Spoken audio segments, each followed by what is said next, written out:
2 రోజులు యథావిధిగా గడిచిపోయాయి. ఈ 2 రోజుల్లోనూ కేశవరావు 2 సార్లు రావడం జరిగింది. అతన్ని చూసిన పార్వతమ్మ కంగారు పడిపోయింది. విశ్వం తనలో తాను గొణుక్కోవడం మొదలుపెట్టాడు. ఒకరోజు సాయంత్రం 7 గంటలకల్లా ధర్మారావు యథావిధిగా భోజనం ముగించి తన గదిలోకి వెళ్ళి అటు ఇటు పచార్లు చేయడం మొదలుపెట్టారు. పార్వతమ్మ నెమ్మదిగా గదిలోకొచ్చింది. ఆ సంఘటన జరిగిన తర్వాత పార్వతమ్మ భర్త ముఖంలోకి చూడలేకపోతోంది. ఏమండి? ఏంటి పార్వతి? ఇన్నాళ్లుగా మీతో కాపురం చేశాను. మీకు కష్టం కలిగించేలా బహుశా ఎప్పుడూ ప్రవర్తించలేదనుకుంటున్నాను. ఆమె కంఠం కాస్త మూగపోతున్నట్లుగా బొంగురుపోయింది. చాలాసేపు ఇద్దరి మధ్య మౌనమే నిలిచింది. పార్వతి, ఎందుకంత బాధగా మాట్లాడుతున్నావు? మీ మనసు నొప్పించి మీకిష్టం లేని పని చేసినందుకు నన్ను క్షమించండి. పార్వతమ్మ కళ్ళల్లో నీరు నిండింది. కనీసం ఇప్పటికైనా నన్ను అర్థం చేసుకున్నందుకు చాలా సంతోషం. ఆమె కన్నీరు తుడిచాడు. ప్రస్తుతం చాలామంది ఈ లంచాలతోనే లక్షలు సంపాదించి హాయిగా తిరుగుతున్నారు. అంత కాకపోయినా పిల్లల జీవితానికి ఏదో కాస్త పనికొస్తుందని కకృతి పడ్డాను. పార్వతి, అది పాపిష్టి డబ్బు. దాంతో మన పిల్లలు సుఖపడలేరు. ఆ విషయం నాకు బాగా తెలుసు. ఏమండి, ఇంకెప్పుడు ఇటువంటి పనులు చేయనని నా మాంగళ్యం మీద ప్రమాణం చేసి చెబుతున్నాను. చాలా సంతోషం పార్వతి. కానీ కానీ చెప్పు పార్వతి. ఈ ఒక్కసారి నా మాట కాదనకండి. ఏంటి పార్వతి? బుద్ధి గడ్డి తిని ఏదో ఈ ఒక్కసారి కకృతి పడ్డాను. తప్పక పని చేయిస్తానని మాటిచ్చాను. అతని ముఖం చూడాలంటేనే నా మనసు ఒప్పడం లేదు. అందుకని ఈ ఒక్కసారి నా మీద దయించి అతని పని పూర్తి చేయండి. పార్వతి, ఈ ఒక్కసారి నా ముఖం చూసి ఈ పని చేయండి. ఇంకెప్పుడూ మిమ్మల్ని బాధ పెట్టను. నా మాట దక్కించండి. కాళ్ల మీద పడింది పార్వతి. పార్వతి, పాపమని తెలుసు కూడా ఆ పాపం నా చేతులారా చేయమంటావా? ఈ ఒక్కసారి నా కోసం. ఒక్కసారి చేసినా 1000 సార్లు చేసినా తప్పు ఒకటే పార్వతి. ఏమండి, ఈ ఒక్కసారి నా పరువు నిలపండి. దీనంగా అడిగింది. ఈ పరువు నిలపడానికి నా పరువు బజారుపాలు చేయమంటావా పార్వతి? ఆమె కళ్ళలోకి సూటిగా చూస్తూ అడిగాడు. అలా అనకండి. చాలాసేపు ఇద్దరి మధ్య మౌనమే రాజ్యం చేసింది. క్షణమొక యుగంలా భయంకరంగా నడిచింది కాలం. సరే పార్వతి, అలాగే చేస్తాను. నన్ను నేను చంపుకొని నీకోసం చేస్తాను. నా నియమాన్ని నిలువున కాల్చి నీకోసం చేస్తాను. ఆయన ముఖం పాలిపోయింది. అలా బాధపడకండి. బాధ ఇక నాకు మిగిలింది అదొకటేగా పార్వతి. ఏమండి? కళ్ళల్లో నీరు నిండింది. జీవితంలో ఏదైతే చేయకూడదనుకున్నానో, దేనిని చూసి రాక్షసిని చూసినట్టు భయపడ్డానో, అదే నన్ను చూసి నవ్వుతూ ఆహ్వానిస్తోంది. ఏమండి? బాధపడకు పార్వతి. ఇందులో నీ తప్పేమీ లేదు. విధి నాపై ఎందుకింత క్రూరంగా ప్రవర్తిస్తుందో అర్థం కావడం లేదు. ధర్మారావు గారి కన్నులలో నీరు నిండుగా నిండింది. దూరం నుంచి అంతా వింటున్న జానకి కంటి వెంట నీరు పొంగిపోయింది. భగవంతుడా, ఆ పవిత్రమూర్తి ఆశయాలను ఎందుకలా వమ్ము చేస్తావ్? ఎంతో పవిత్రంగా అవినీతికి లోను కాకుండా బ్రతకాలనుకున్న ఆయన జీవితంతో ఎందుకిలా ఆటలాడుకుంటున్నావు స్వామి? అంటూ వాపోయింది జానకి. పార్వతమ్మ గారి కోరిక ప్రకారం ధర్మారావు గారు కేశవరావు గారికి కావలసిన సహకారం చేసి ఆయన పని పూర్తి చేశారు. కేశవరావు గారు సంతృప్తి చెంది మరో 1000 రూపాయలు బహుమతిగా ముట్టజెప్పబోయారు. కానీ పార్వతమ్మ ఆ డబ్బు తీసుకోవడానికి నిరాకరించింది. ధర్మారావు గారు ఏ పని చేయకూడదని అనుకున్నారో, న్యాయంగా నడవాలని, పక్కదారులు తొక్కకూడదని కలలు కన్నారో అవన్నీ గాలిమేడలై కూలిపోయాయి. అప్పట్నుంచి ధర్మారావు గారిలో ఒక విధమైన అశాంతి బయలుదేరింది. ఒక విధమైన ముభావం, జీవితం మీద విరక్తి కలిగాయి. ఈ బాధతో ఆయనలో రోజురోజుకు క్షీణదశ ప్రారంభమైంది. ఒకరి కష్టసుఖాలతో పనిలేని కాలం వడివడిగా పరుగులు తీస్తోంది. పరుగెడుతోన్న కాలంతో పాటు ధర్మారావు గారి కుటుంబంలో చాలా మార్పులొచ్చాయి. ధర్మారావు గారు దాదాపు లేచి తిరగని పరిస్థితి ఏర్పడింది. విశ్వం భార్య విమల కాపురానికి రావడం జరిగింది. విమల కూడా భర్తలాగే డబ్బు విషయంలో అత్యాశ కలది. సాధ్యమైనంత వరకు మూట కట్టుకోవడానికే ప్రయత్నిస్తుంది. ధర్మారావు గారి పెద్ద కుమార్తె విజయ 2 బిడ్డల తల్లి అయింది. చిన్న కుమార్తె జానకి మాత్రం పెళ్లికి ఎదిగుంది. పార్వతమ్మ గారిలో కూడా కాలం చాలా మార్పులు తెచ్చింది. ఇదివరకులా డబ్బుకు దాసురాలు కాదామె. ప్రతి చిన్న విషయానికి భర్త సలహాను పాటిస్తుంది. ధర్మారావు గారి పరిస్థితి రోజురోజుకు విషమిస్తోంది. ఆయన బొత్తిగా లేచి తిరగలేని పరిస్థితి ఏర్పడింది.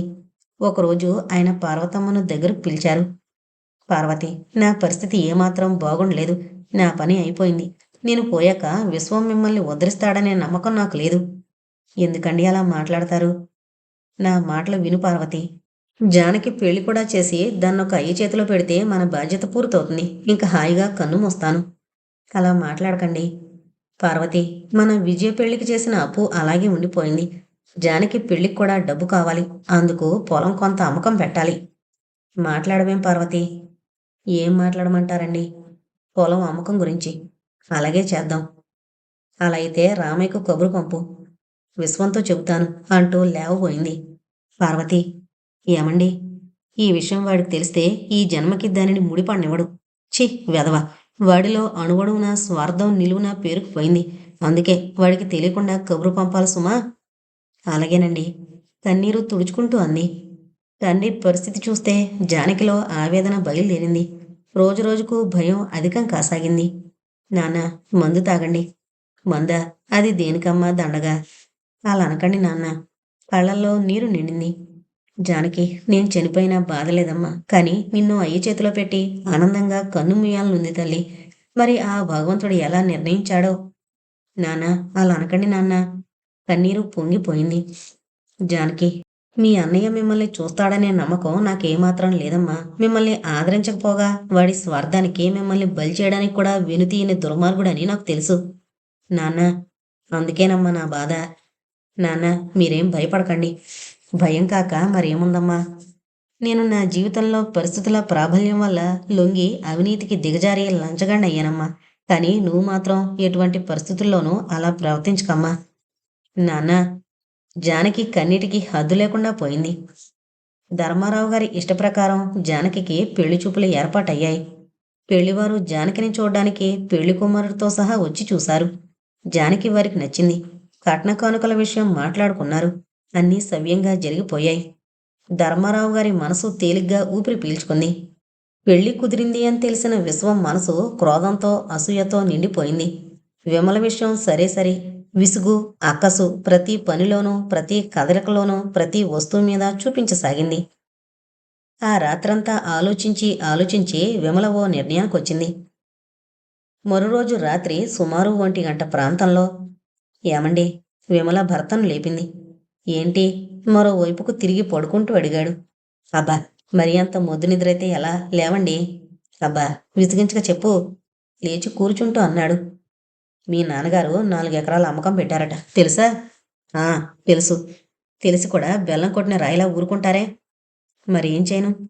చూడండి, ఎంతైతే మాత్రం 15,000 కట్నం, 5,000 ఖర్చు, పెద్ద కూతురు నిమిత్తం అప్పు మరో 5, మొత్తం 25,000. అయ్యో అయ్యో, ఎంత నోట్లో నాలుగు లేకపోతే మాత్రం మరి ఎంత దారుణమా? దవడలు నొక్కుంటూ అంది విమల. అబ్బా, నీకే కదే, నాకు బాధగానే ఉంది. కానీ ఏం చేయను? ఆస్తంతా కూతుళ్ళకే ఊడ్చిపెడితే మనకు మిగిలిందేముంది? మట్టి చెప్పా. అయితే ఏం చేయమంటావు? ఆ విషయం గురించి ఓ నిర్ణయానికి వచ్చాను. ఏంటో త్వరగా చెప్పరాదు? తీరా చెప్పాక వినుతీరు కదా. అదేం లేదు, చెప్పవే. రేపు ఆ పెళ్లి వరకు ఉత్తరం వేయండి. ఉత్తరమా? ఏమని? కాస్త ఆశ్చర్యంగా అడిగాడు. ఏమనేంటి? ఆ అమ్మాయి ప్రవర్తన మంచిది కాదని ఓ ఉత్తరం రాయండి. విమల, ఏంటి నువ్వనేది? అంతకన్నా వేరే మార్గం లేదు. అయితే మాత్రం ఇంత దారుణమా? అలాని ఊరుకుంటే 25,000 గోవిందా, తెలిసిందా? అందుకే రేపే ఆకాశరామన్న లేఖ రాయండి. విమలా, విమలా లేదు గిమలా లేదు, నేను చెప్పినట్లు చేయండి. అంతేకాదు, మీరు చేయవలసిన పని ఇంకోటి కూడా ఉంది. ఏంటి? ఆ రామయ్య పొలం కొనడానికి ఒంటికాల మీద వస్తున్నాడు. వాడికో వార్నింగ్ ఇవ్వాలి. వార్నింగా? ఏమని? ఏమనా? ఆ పొలం మీ తాతగారి సొమ్మని, దానిని అమ్మే హక్కు మీ నాన్నగారికి లేదని, కొంటే అనవసరంగా చెడతాడని. విమల, నీది బుర్ర కాదే, ఆలోచనల పుట్ట.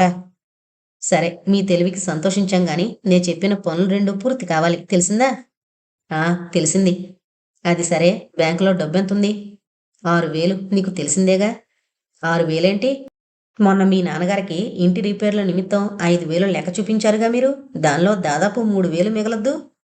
3,000 మిగల్చాలని చెడ్డ ప్రయత్నం చేశానే, కానీ 2,000 మిగిలాయి. ఇది వరకు 4, ఈ రెండింటితో మొత్తం 6,000 అయ్యాయి.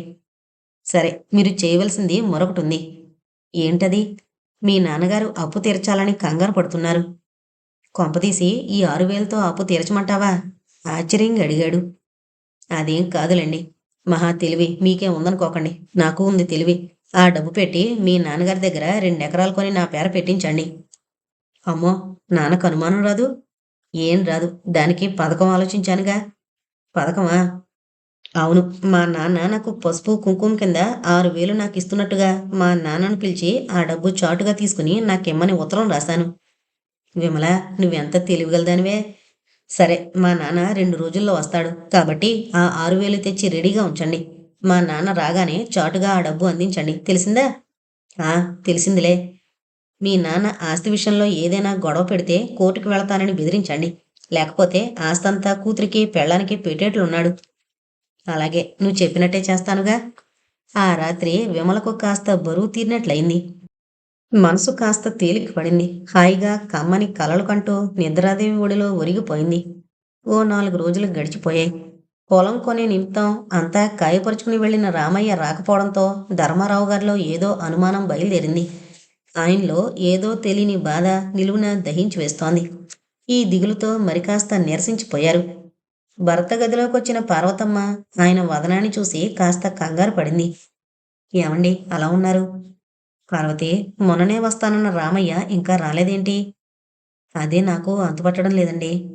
నాకేదో అనుమానంగా ఉంది పార్వతి. అసలు అతను కొంటాడంటావా? భలే వారే, కావాలని ముచ్చటపడి మరీ వచ్చాడు కదా. ఎందుకు కొండండి మీ పిచ్చిగాని? మరి ఇంతవరకు రాలేదు. భలే వారే, డబ్బు దొరకద్దు. పిచ్చిదానా, డబ్బు రెడీగానే ఉందని చెప్పాడుగా. వస్తాడులేండి, ధైర్యంగా అంది. ఏమో పార్వతి, నాకు నమ్మకం లేదు, పెదవి విరుస్తూ అన్నాడు. ఆయన కాకపోతే మరొకరు. ఇప్పుడు బాధేమొచ్చింది చెప్పండి. భలే దానివే, పెళ్ళింకా 10 రోజులు లేదు. ఇంకా అమ్మకం జరిగేదెప్పుడు? భయపడకండి, అన్నింటికీ ఆ భగవంతుడే ఉన్నాడు. పార్వతి, అయినా ఓసారి రామయ్యకు కబురు పెట్టు. అలాగేనండి. వీరి సంభాషణంతా వింటున్న విమల తృప్తిగా సంతోషించింది. రామయ్య ఇక ఆ పొలం కొండని ఆమెకు తెలుసు. మరో 2 రోజులు గడిచిపోయాయి. రామయ్య మనిషి మాత్రం రాలేదు కాని పాలేరు చేత కబురు పంపించాడు. ప్రస్తుతం తన దగ్గర డబ్బు లేని కారణంగా పొలం కొనలేనని, మరెవరికైనా అమ్మమని. ఆ మాట విని ధర్మారావు గారు నిలువున కూలిపోయారు. ఛీ, వెధవ సన్యాసి! వాణ్ణి కొనమని నేనేమైనా బ్రతిమిలాడానా? తనకే కావాలని వాడేగా వచ్చింది. కళ్ళల్లో కోపం కురిపిస్తూ అన్నారు ధర్మారావు గారు. ఏమండి, మీరేమేనానండి, ఇదే రామయ్య తప్పు కాదు. ఎవరో దరిద్రులు రామయ్యని వెనక్కి చెడగొట్టారు. పార్వతమ్మ గారి మాట విని గతుకుమన్నారు విశ్వం, విమల. విమల గబగబా అక్కడి నుంచి వెళ్ళిపోయింది. చెడగొట్టారట. ఎవడో బుద్ధిలేని వెదవ చెబితే మాత్రం వీడికి బుద్ధుండొద్దు, కోపంగా అన్నారు. భలేవారు నాన్న, ఎవరికేం పట్టింది చెడగొట్టడానికి? డబ్బు అందకపోయి ఉండొచ్చు. విశ్వం నీళ్లు నములుతూ అన్నాడు. ఏమైనా సరే, రేపు ఈ పాటికి అమ్మకం జరగాలి. ఓ 1000 తక్కువంటే ఎవరైనా కొంటారు. ఆవేశంగా తన నిర్ణయాన్ని చెప్పేశారు. తొందరపడకండి నాన్న, ఓ వారంలో ఎలాగైనా అమ్మేలా చేస్తానుగా. అలా కాదు, రేపే అమ్మాలి.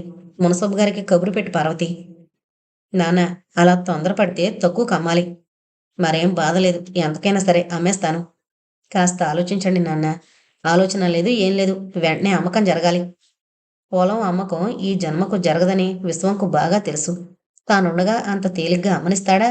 పాపం ధర్మారావు గారికి ఈ విషయాలేం తెలుసు?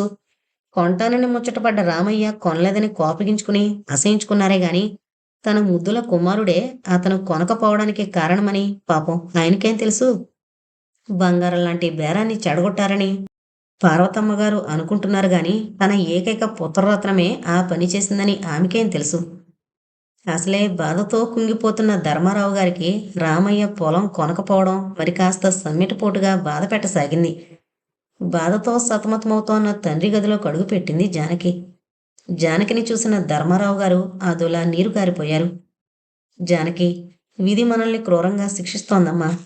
నానా, అలా బాధపడకండి. అసలే మీ ఆరోగ్యం బాగలేదు. ఆరోగ్యం? ఇంకా ఆరోగ్యం దేనికమ్మా? అవేం మాటలు నానా? కళ్ళల్లో నీరు నిండిపోతోంది. ఈ పెళ్లి ఆగడానికి వీల్లేదమ్మా. నీ పెళ్లి నేను కళ్ళారా చూసుకోవాలి. ఆగడానికి వీల్లేదు.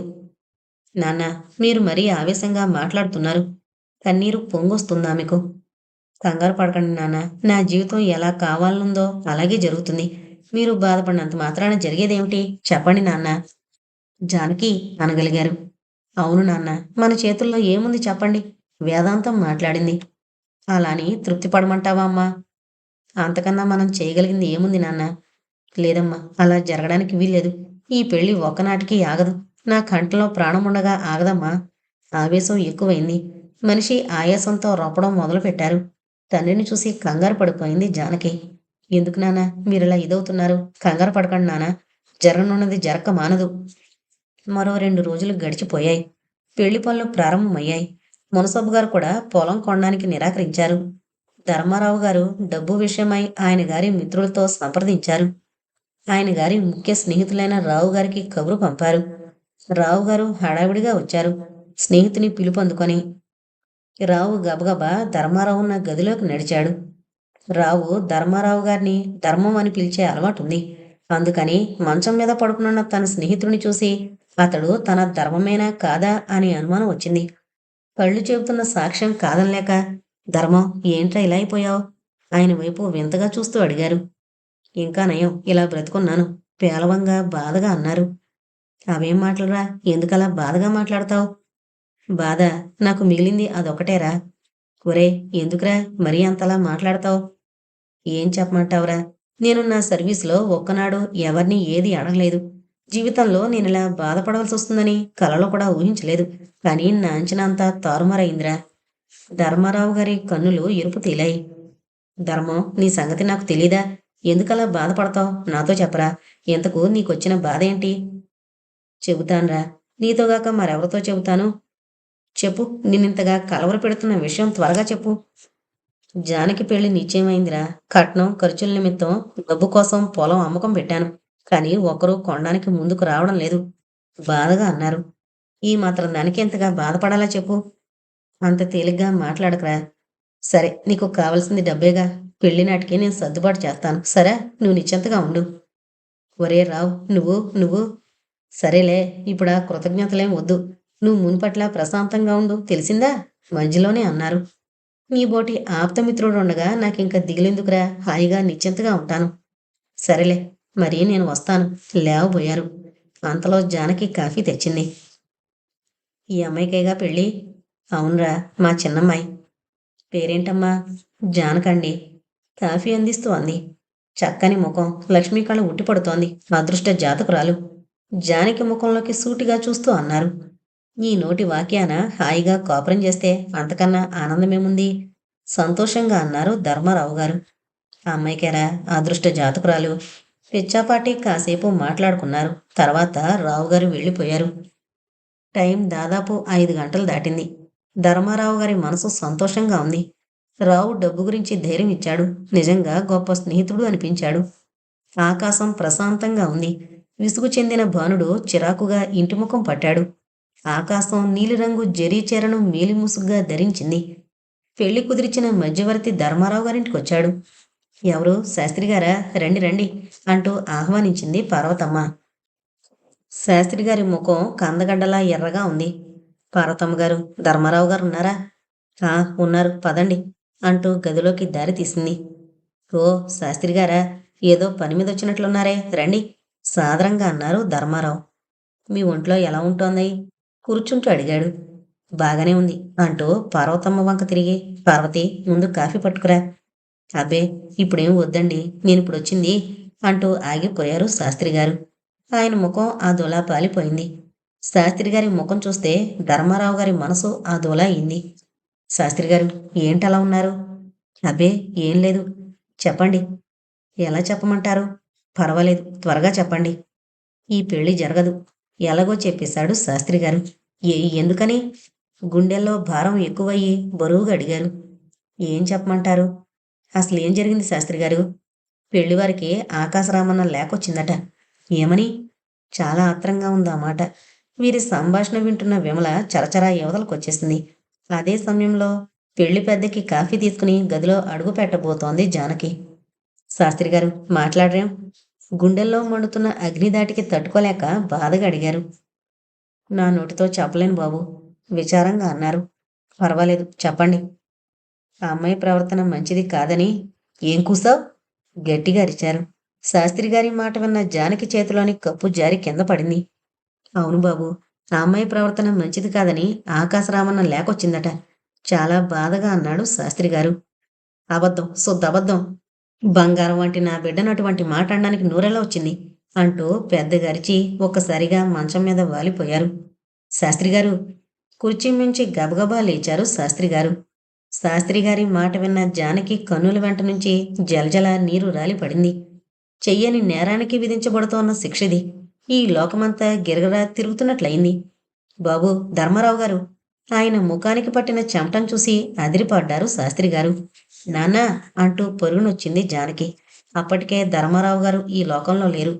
నాన్నా అంటూ గావుకేక పెట్టింది జానకి. ఆ కేక విని అందరూ పరుగునొచ్చారు. గబగబా డాక్టర్ కోసం పరిగెత్తారు. డాక్టర్ వచ్చి పరీక్ష చేసి పెదవి విరిచాడు. అప్పటికే ధర్మారావు గారి ప్రాణం అనంత వాయువుల్లో చేరుకుంది. ధర్మారావు గారు శాశ్వతంగా ఈ లోకాన్ని విడిచారని తెలిసి ఆ ఇల్లంతా దుఃఖ సముద్రంలో మునిగిపోయింది. పెళ్లి వద్దన్నారని చెప్పడానికొచ్చిన శాస్త్రిగారు ధర్మారావు గారి చావుని కళ్ళారా చూశారు. ఆ పుణ్యం కట్టుకున్న ఘనత విశ్వం విమలకు దక్కింది. కన్నతండ్రి చావుకు కారణం కొడుకే అవుతాడని ఎవరనుకోగలరు? ఏంటో ప్రపంచంలోని విచిత్రాలకు ఆశ్చర్యపడ్డం తప్ప మనం చేయగలిగిందేముంది? భగవంతుడు ఆ ఇంటిని దుఃఖ సముద్రంలో ముంచివేశాడు. మానవులం మనం ఏడవడం తప్ప చేయగలిగిందేముంది? ధర్మారావు గారి కర్మకాండంతా యథావిధిగా జరిగిపోయింది. జీవితంలో జానకి ఓ పెద్ద పెను తుఫాన్లో చిక్కింది. మేము మీ అమ్మాయిని చేసుకోమని గాని లేక పెళ్లి కుమారుడే స్వయంగా నువ్వంటే నాకిష్టం లేదని గాని చెప్పుంటే జానకి ఇంతగా బాధపడవలసిన అవసరం బహుశా ఉండేది కాదు. ఆ విధంగా కాకుండా మీ అమ్మాయి ప్రవర్తన మంచిది కాదు అనడం తన జీవితానికే మాయని మచ్చగా నిలిచిపోయింది. జానకిలో ఈ అపవాదు చాలా మార్పులు తీసుకునొచ్చింది. పెళ్లి ఖాయమై ఆగిపోవడంతో ఆ ఊళ్ళో చాలా రకాలైన కట్టుకథలు ప్రారంభమయ్యాయి. వాటిని విని భరించే శక్తున్నా లేకపోయినా అనుభవించక తప్పదు. ఈ అపవాదులకు తట్టుకోలేక ఆత్మహత్య చేసుకోవాలని ప్రయత్నించింది. కానీ ఆమె అంతరాత్మ ఆత్మహత్య చేసుకుని అందరూ ఊహించిన భావాలకు జీవం పోయొద్దని ధైర్యంగా నిలవమని హితబోధ చేసింది. ధర్మారావు గారు పెద్ద కుమార్తె విజయ్ పెళ్లికి చేసిన అప్పు అలాగే ఉండిపోయింది. ఆయన గారు పోవడంతో అప్పు తీర్చమని ఒత్తిడొచ్చింది. పార్వతమ్మ గారు అప్పు తీర్చే నిమిత్తం మళ్ళీ పొలం అమ్మ చూపింది. కానీ పొలం కొనడానికి ఎవరూ ముందుకు రాకపోవడంతో తాముంటున్న ఇంటిని బేరం పెట్టారు. ఈ విషయం విన్న విశ్వం విమల ఆలోచనలో పడ్డారు. ఓ రాత్రంతా ఆలోచించి ఓ నిర్ణయానికొచ్చారు. పార్వతమ్మ గారు భర్త పోవడం, కూతురు పెళ్లి ఆగిపోవడంతో తన ముఖం బయట పెట్టలేకపోతోంది బాధతో. భారంగా తెల్లవారుతున్నాయి రాత్రులు. జానకి ఏ గదిలో ఉంటుందో ఎవరికీ అర్థం కావడం లేదు. జానకి మునిపట్ల చలాకీగా తిరగడం, సరదాగా మాట్లాడడం పూర్తిగా మానేసింది. ఈ మధ్య విమల బ్రహ్మాండంగా వెలగబెట్టడం మొదలెట్టింది. ఒకరోజు ఉదయం విశ్వం నెమ్మదిగా తల్లి దగ్గరకొచ్చాడు. అమ్మా, ఏం బాబు, ఇల్లు అమ్మకం ఖాయం చేసినట్లేనా? మరి చేయవలసిందేముంది? ఇప్పుడు పొట్టుమని అమ్మితే చాలా తక్కువ అడుగుతారు. అందుకని అమ్మడం మానేస్తే అప్పెలా తీరుతుంది? ఓ పని చేస్తే? ఏం చేద్దాం? మనం తీర్చవలసిన బాకీ 6,000గా. అవును. మరి మరి చెప్పు బాబు. అబ్బే, మరేం లేదమ్మా. మామగారు విమలకు పసుపు కుంకుమ కింద ఒక 6,000 ఇస్తామన్నారు.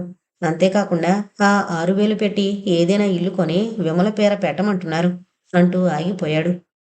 సరే, అలాగే కొను బాబు. అది కాదమ్మా. ఎలాగో మన ఇల్లు అమ్మకం పెడుతున్నాం కదా, ఆ డబ్బు పెట్టి అప్పు తీర్చేద్దాం.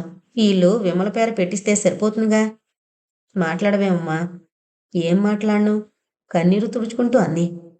నువ్వు అలా బాధపడితే వద్దులేమ్మా. అప్పు తీర్చాలి కదా అని నాకు తోచిన సలహా చెప్పాను. ఏమ్మా, ఏం చేద్దాం? చేసేదేముంది, అలాగే చేద్దాం. అయితే రేపే వెళ్ళి డబ్బు తెస్తాను అంటూ ఆనందంగా అక్కడి నుంచి వెళ్ళిపోయాడు.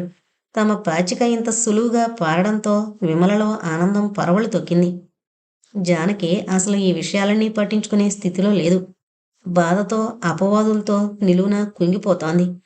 తల్లిని కూతురు, కూతుర్ని తల్లి ఓదార్చుకోవడం తప్ప మరెవరూ వారి వంక చూడడమే మానేశారు.